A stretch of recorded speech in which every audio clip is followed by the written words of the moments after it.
cases ended in some kind of a deal. And 5% of criminal cases actually go to court.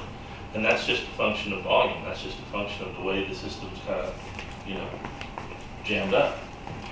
But I just started to feel like I didn't like what I was becoming in order to get better at doing that thing. Would you have tried to do criminal law? That's what I was interested in. I was Okay. interested in, But you mean prosecute? In other words, you didn't want to become somebody who would put a lot of people in jail? No, I was actually more interested in criminal defense. So then, It's easy to be a prosecutor. It's hard to be a defense attorney. yeah. What did you like about criminal law more so than other areas? I think that as opposed to, for instance, corporate crime or white collar crime, as opposed to that, with criminal law, you've got a lot of, it seems like there are more varying circumstances. You're talking about crimes of passion. You're talking about literally having those delineations between first, second, and third degree crimes. Right? Whereas with white collar crime, everybody knows what they're doing. It's just how much stuff can I put on top of what I've done so that you can't find it? And then once you do find it, how many different machinations and loopholes of the legal system and the tax code and those kind of things can I put in front of it in order to try to mitigate what I've done? So more than anything else, I mean, I've never been a really big fan of the lines of industry and capitalists. What about like in comparison to civil law, for example, would be more what I'm asking? Because that has so many. Right, and sometimes those things end up being hand in glove. I mean, if you're trying to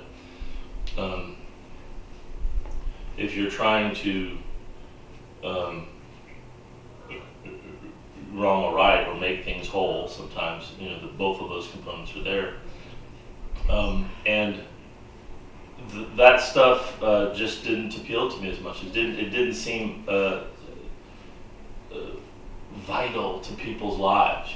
This person's gonna either not go to prison for a really long time, or they're gonna go to prison for a really long time, and the fallout of that is, and it really, we're talking about, for me, over 20 years ago, right? But and since then I felt like I was very naive about, for instance, the American judicial system, the American criminal justice system, when I realized that, we lock people up more than anybody else in the world does. I think not too long ago I read something about 25% of the world's inmates are housed in the United States. 320 million people out of 7+ billion, and 1 in 4 people who are locked up here. So, anyway, seems like a pretty big problem. I'm not at all trying to excuse crime. I mean, crime is crime. But the way we deal with it, and the way we have kind of privatized it, and the way we've kind of monetized it, it seems kind of jacked up to me. But I didn't mean to be a buzzkill. You asked. So I went to film school, and then I started doing film work in Kansas City, and I went down to Florida because that's where we were from. And if you're any good at film and video in Florida, you'll keep your dance card full, and that's what happened. And I found the weirdest home base.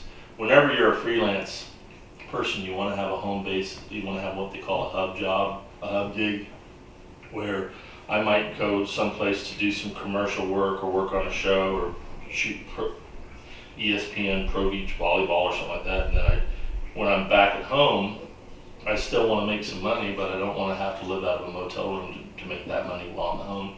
And I found this gig that I started out kind of doing just as a fill-in gig, and I ended up becoming entrenched in their system, and that was the Home Shopping Network. one of the weirdest gigs ever.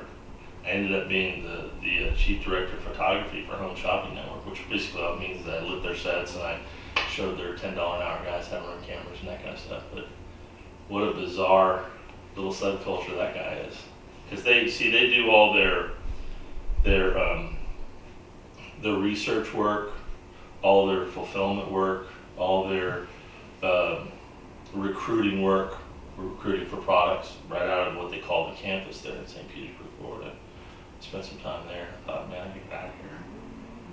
So I became a pyramid documentary film. And then I drank the Kool-Aid. What is technically your full-time job? I'm a construction consultant. I